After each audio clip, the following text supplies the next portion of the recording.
Hello, everyone, and welcome to the Clearing Spotlight's Liquidity Arena Ask Me Anything series. In our first episode, we explored a big question: will AI become the next generation of traders? Today, we'd like to take that conversation one step further. If AI is becoming a trader, what powers the trader? Over the past year, AI has become part of our everyday lives. Many of us use AI to write emails, generate code, summarize documents, or even plan our vacations. But behind every impressive AI application is something we rarely think about: the infrastructure, cloud, computing power, the data, the systems that allow AI to move from an interesting demo into something businesses can actually rely on. Finance is one of the industries where that challenge is especially relevant. And to discuss that today, we're joined by AWS. I'd like to introduce my guest, Lei Kong at AWS. Hello, everyone. Yeah. Great to meet you. Great to have you here. Lei is the head of Web3 Solutions Architecture for Southeast Asia and Hong Kong at Amazon Web Services, where he focuses on Web3 and generative AI. He holds a dual master's degree from the Hong Kong University of Science and Technology and brings over 15 years' experience in cloud computing. Before AWS, he held roles at global technology companies such as Cisco, Microsoft, and Google. A regular speaker at major industry conferences such as Token 2049, he actively drives AWS's innovation in Web3 infrastructure and generative applications. It is a pleasure for us to host Kong at the Liquidity Arena. Ask Me Anything. Whether you're a developer, a startup founder, or simply curious about how AI is changing the world, today's conversation is designed to answer one simple question: what does it actually take to bring AI that works in the real world? So let's get started. AI is everywhere. We're using it, but are we really using it to its full extent? Kong, can I ask you, over the past year, what's the most interesting or unexpected AI use case you've personally seen, not necessarily in finance, just something you can think of that says AI has really come a long way? Yeah, well, actually, honestly, in my opinion, the ones that stayed with me are not the flashiest. They are the cases where AI is applied to work, and what is boring but expensive is turning the large volumes of infrastructure, for example, unstructured documents, into the structured data, and triangulating operational alerts and making an internal knowledge base actually answerable. So those don't demos well, but but the value shows up in the numbers. That what tells me that AI has come a long way is the time. Time to first version. Work that used to need to be a dedicated machine learning team for months can now be done by my application teams. So it will be becoming super convenient. Interesting. Thank you. And then, it feels like AI has gone from something people talked about to something that people use every day. But from AWS's perspective, have we moved beyond the hype? What are the changes you're seeing across industries? Yep. Let me put it this way. The industry has moving, what can this be work can be done to shift it to the how we can do this, how we can do at a scale, and how we can for everyone. So the conversation has shifted from model selections towards the data readiness, the model evaluation, and security and compliance, and also for the how we can control the token, for example, the tokenomics. And this is very important for us and for our engineering. So we are doing our everyday operations. In other words, from experiment project and to becomes every enterprise, the regular IT project. So, and another, I think I want to highlight is that it's not everyone's project succeed. We see a lot of pilots projects has been done very successful in the first few months, but will become not meaningful once the models coming, new models coming up. So the only thing is we need to keep learning. And so I want to say the hype is over. I'd like to say the market has gotten better and telling the difference. Interesting. And you mentioned pilots. And so what kind of trend or what kind of pilots have most surprised you? Well, yeah, so we see a lot of pilot projects, especially for here for Web3 and for the fintech technologies. We have a lot of AI trading companies that are doing using a trading board. Previously, right now, it's shifting from, for example, shifting to the agent base.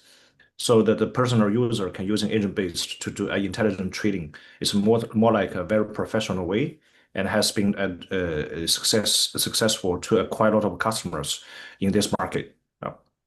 Right. And of course, this is one of the objectives of Liquidity Arena, the competition that we're Yeah. running, to kind of test and trial and understand, kind of AI trading's, capability.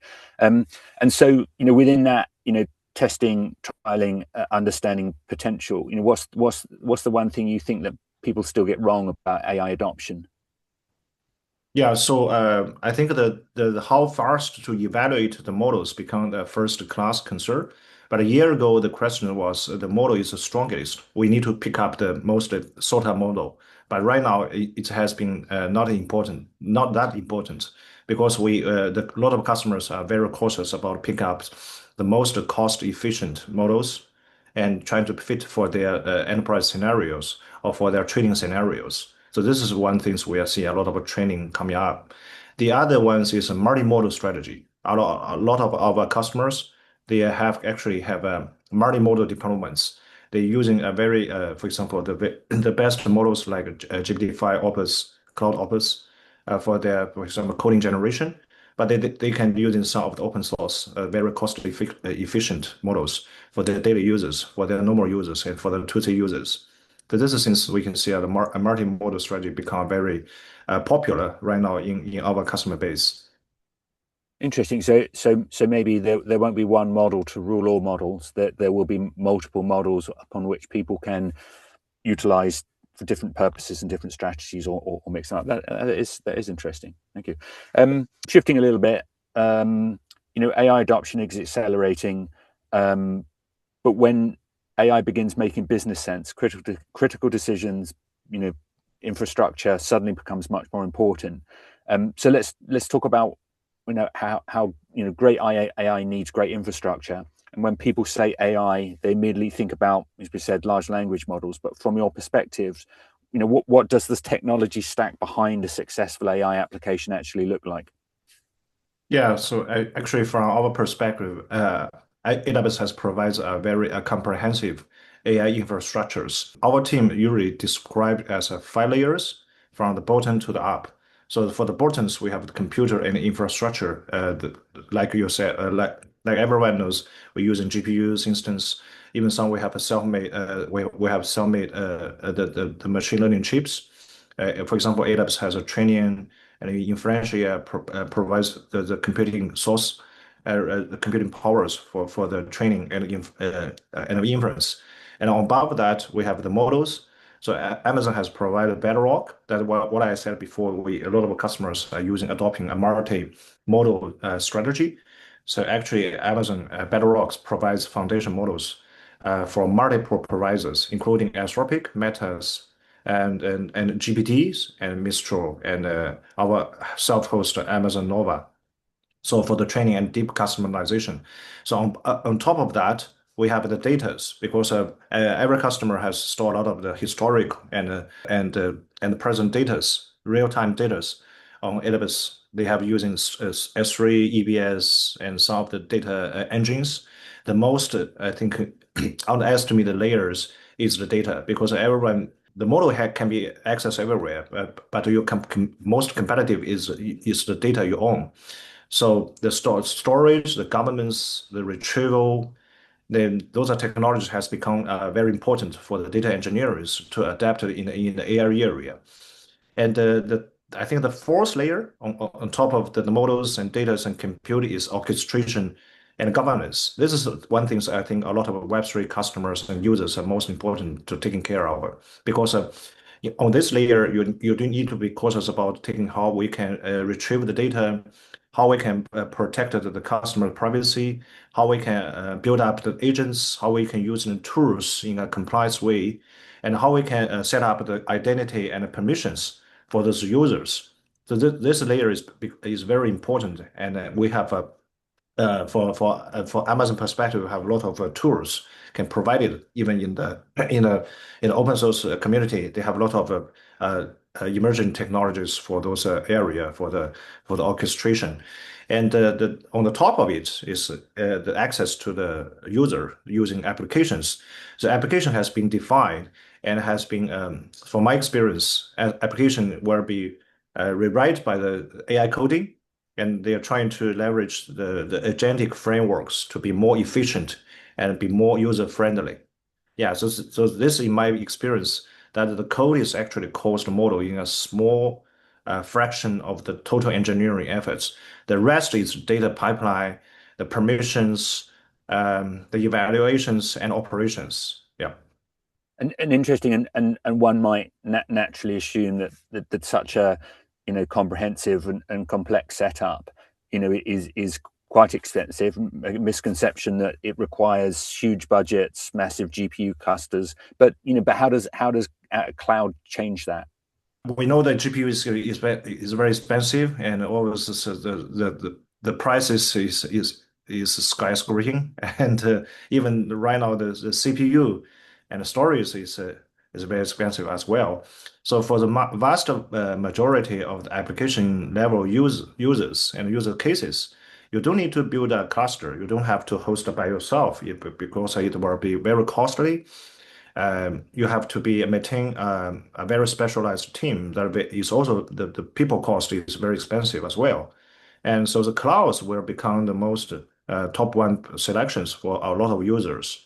Um, so even for our central exchange customers and some of the Web3 startups, they're using a lot of clouds. They manage inference endpoints. They're just using the API-based access. And for their training capabilities, they can use and run on cloud that is very elastic and on demand to access. So Amazon has provided a lot of a capacity block for those startup end users. It's very flexible. You don't have to pay on demand. If you want to, for example, reserve for a short of time, you can give a discount based on the time you are earned and retrieve without any of the other experts. So the CapEx will become a totally the OpEx, and the cost of the starting jobs will be substantially. You don't have to purchase a card and set up the network environments and give you the powers that all are the cost on the book.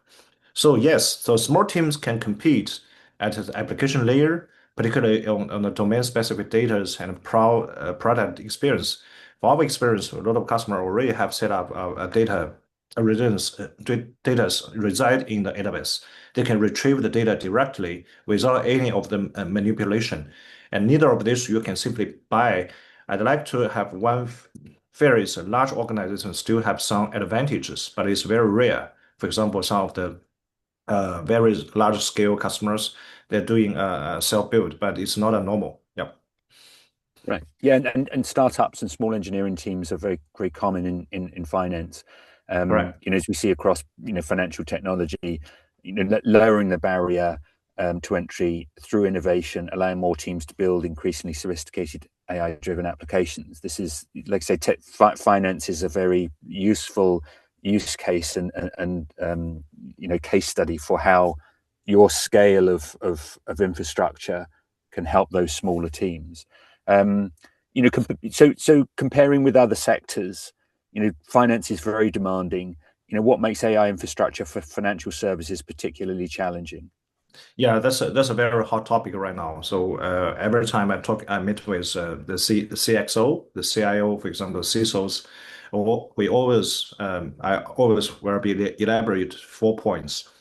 I think the first one is every, for example, Web3 or fintech customer, they are caring about the compliance, the regulatory scrutiny, and auditability. Yeah, the decisions path has to be explainable, and once you're using AI, you must be traceable, and you're using, for example, some of the observability tools to do the log, and that can be traced back to the end users. And another is the data boundary. This is very important for the data, the customer privacy.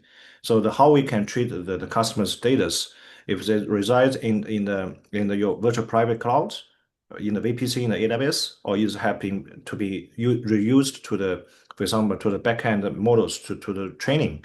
So this is the most concerns that customer always asking about. So we are make sure that in AWS perspective, using Bedrock models, we will make sure the customer's data will be residing in your own private cloud. So will be not transferred out to the other for the training purposes. So the residency, the encryption, and the key managements that all the CISOs are caring about will be, I think, will be addressed in here. The third part is the latency and performance. This is very straightforward. Everyone wants to get the most of the best user experience. But right now, today has a lot of cloud providers that are in short of the computing resources. They cannot provide the most latency sensitive, especially in, for example, in the high frequency trading market. Everyone wants to get the trading, for example, decisions as soon as possible. So many financial workflows, they are caring about the tail latencies and consistency compared to the previous day, for example, the machine learning models. So this is why we work with the customers as well, and we'll co-work the best solutions for those customers.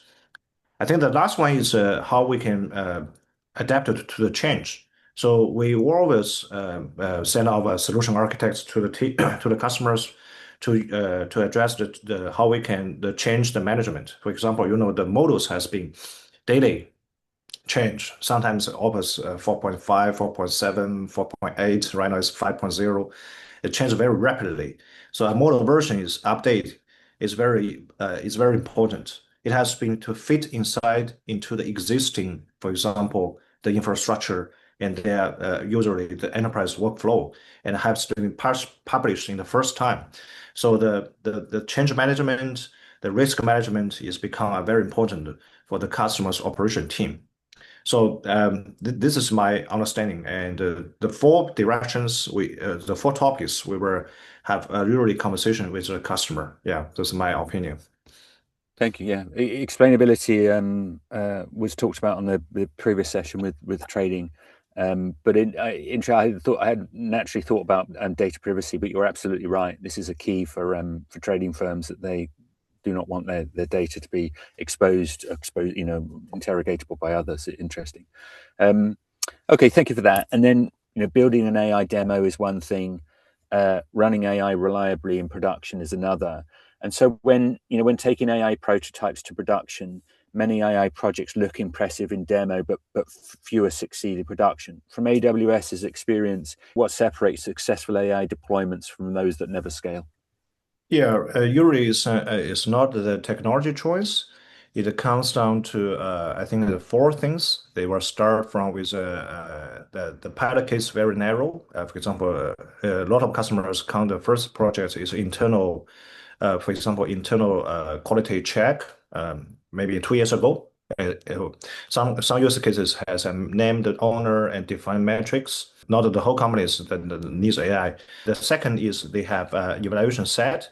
If you can measure its quality, you have a direction to iterate it. The iteration will become very quick. Right now, it's daily update. The project result evaluates will run on webs, but they tend to get canceled on webs too. So the third, I think, is you have to treat the data as a first class concern because the data is the most important. Model is not that important compared to the data. It's not something to clean up, but you need to have to clean up the week before the launch. So I think the fourth is we need to design a security, like I said, the permissions and to set up the cost monitoring for the tokenization, how to control the user base because the token is very expensive right now, and all the operations from the day one. So this is the four things I think I want to take taken care of. Yeah. Cool. Interesting. And then, when we look at the theoretical use case or example of two companies that have exactly the same data model, but one might consistently outperform the other, where do you think the real competitive advantage comes from? Well, let me think about it. I think that the models have becoming a shared capability layer, but the differentiation isn't there. It sits on in three spaces. For example, different enterprise has own their proprietary data. Those data are giving different feedbacks, even you are leveraging the same models. For example, in our experience, some of the large Web3 customers, because they have a lot of the user space, they have the most of the users' responses, the trading scenarios. They can get the most accuracy from direct from the customer's feedback. They are easily to get to build up a friendly model than the others. The second, I think, is it will be how the advance you penetrate into the AI workflow, put the AI workflow into into your enterprise scenario. This has become differentiated by the people talents. Some of the leadership teams they built an AI native organization like the Anthropic. They're trying to leverage AI capabilities in every corners. So those companies are very easy to achieve and to get a fast pace. They even using AI codings, AI vibes to trying to operate the daily works. So let me put it simply, the model is bought, but the data and the operation is where be the muscle are very important. Interesting. Yeah. Data and people slash leaderships, interesting differentiators. Yeah. Many of our audience are developers and builders, especially in the liquidity arena, trading competition constituency.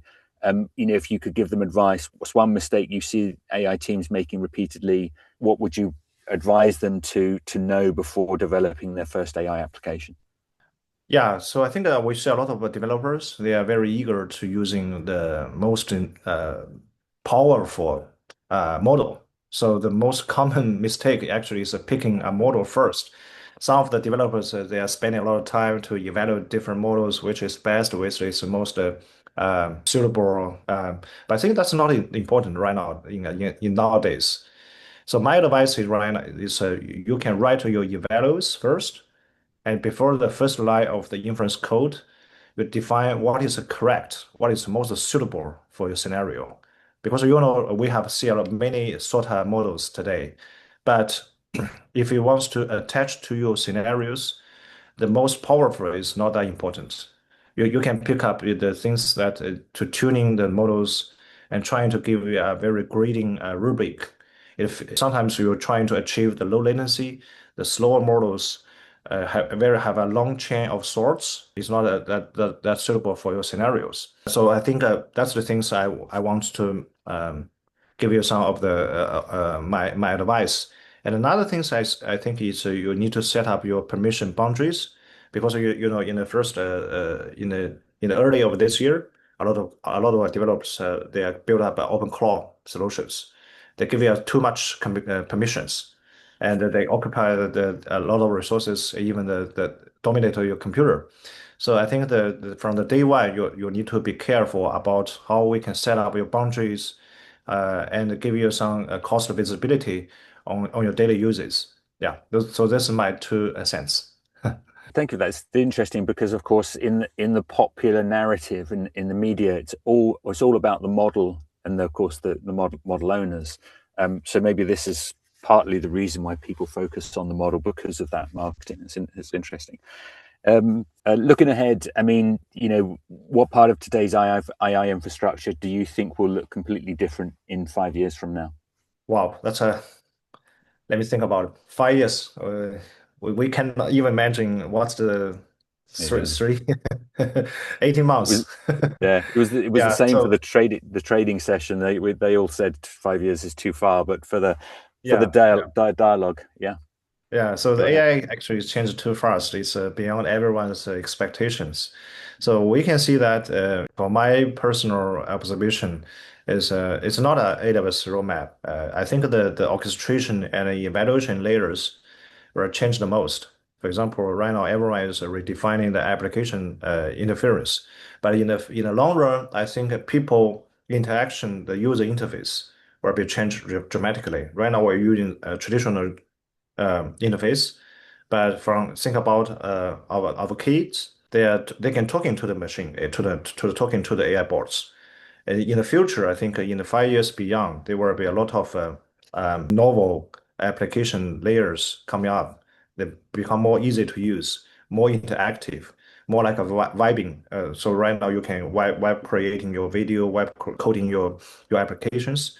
So a lot of teams are still right now today they're still handwriting using glucose and spot checking manually, but in the future they are they were using a very easy way. So for example, my team and even my business developer team, they have even they don't have the coding experience. They can using the natural languages to generate a very important dashboard that to show the cloud intelligence. So this is things where I think are more and more popular. So for the 3 to 5 years, I think that will be change, and we're anticipating but what stays stable is the identities, the security, the data governance. Those things are not changed. You need to be more capable as a foundations. Yeah, you need to enhance that. The control is in your hand, and the AI you need to be cautious because it's become more smarter. This is a random question and additional question. You think there'll be AI specific hardware, like a chip, there would be an AI chip as opposed to like NVIDIA, which is a graphics chip? Do you think there'll be the development of hardware like a chip which will only be for AI? I think that from the chip, from the hardware design perspective, they become more Specialized. specific. Yeah. Yeah, more specific. There's a specific one from graphic, for the text input, for the inferential that requires large memories, for the low latency, or even for example for the mobile ends that can be low cost, low energy consuming. I think there will be that's a long trend from the chips perspective. Yeah. Yeah, that's what I was thinking. Okay, so let's finish with something fun. We'll have like a rapid fire set of questions where it is Okay. possible, single question answers. So here we go. Cloud or on premises? Of course, cloud first. Yeah. Python or Rust? You actually you can start with Python and Rust to scale. Yeah. Okay. ChatGPT or Claude or other? Well, we don't give you the opinions, but I think our Amazon has a lot of options. So Bedrock has provides all the GPT, the clouds you mentioned. Yeah. I know the answer to this next question, but I'll ask it. Data or models? Data. Speed or reliability? I think reliability is more important than speed. Yeah, especially in finance. One AWS technology that more developers should learn?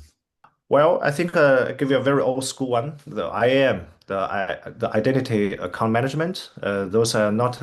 It's very used from the day one, but it's decides whether your AI application can ever achieve to production.